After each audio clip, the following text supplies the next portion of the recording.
Saya Indra Mulyani. Saya Wahidah Umtazangraini.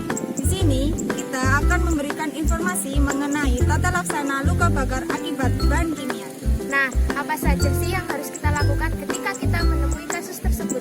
Yuk, simak dulu penjelasan dari Kak Anggra. Tata laksana jika kita menemui kasus luka bakar akibat bahan kimia di daerah pertanian. Jika tidak terlalu parah pada luka atau hanya lebam, maka yang pertama, basuh dengan air mengalir sekitar 20 menit. Yang kedua, beri obat yang mengandung antibiotik. Nah, jika luka terlalu parah, maka hubungi PSJ 119 agar dirujuk ke klinik terdekat supaya diberikan perawatan luka yang lebih lanjut.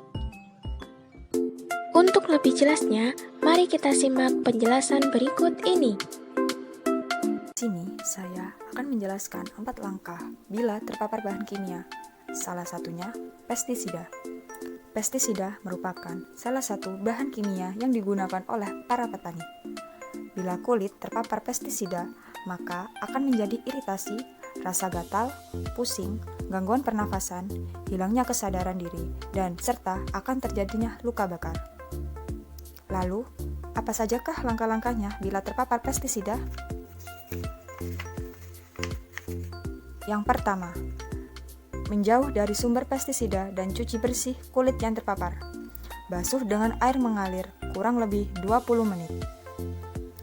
2. Cari tempat terbuka dan berikan obat khusus luka bakar yang mengandung pelembab dan antibiotik.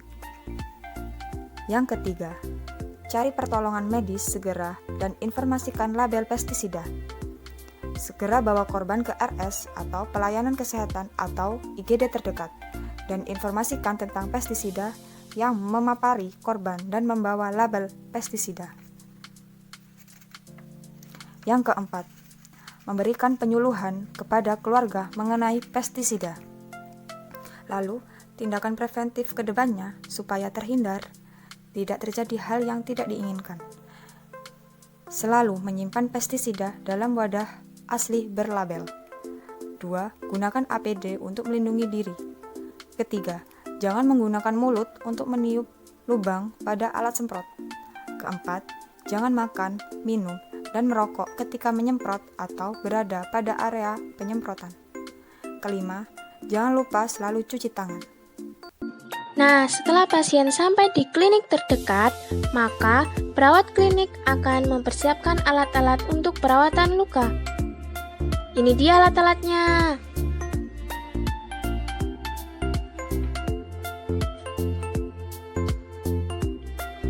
Sebelum melakukan tindakan, jangan lupa perawat harus mencuci tangan 6 langkah.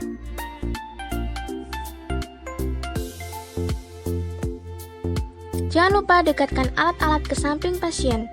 Yang pertama, kita menggunakan konsep bersih. Pasang pengalas di bawah tangan yang terkena luka bakar.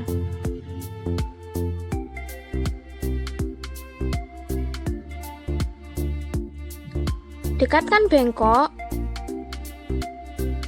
Lalu lakukan pengkajian pada luka dengan cara mengukur luas, panjang, dan kedalaman luka.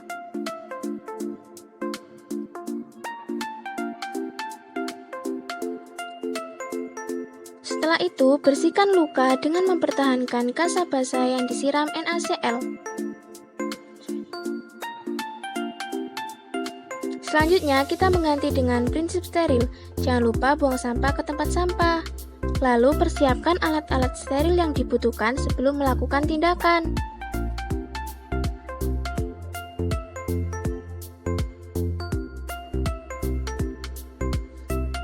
Bersihkan jaringan nikros pada luka dengan menggunakan gunting.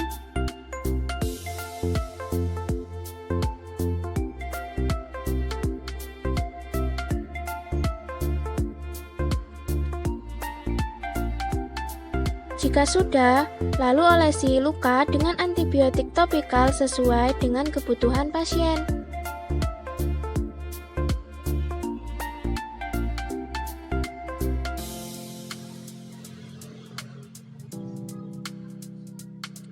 Balut luka menggunakan perban gulung.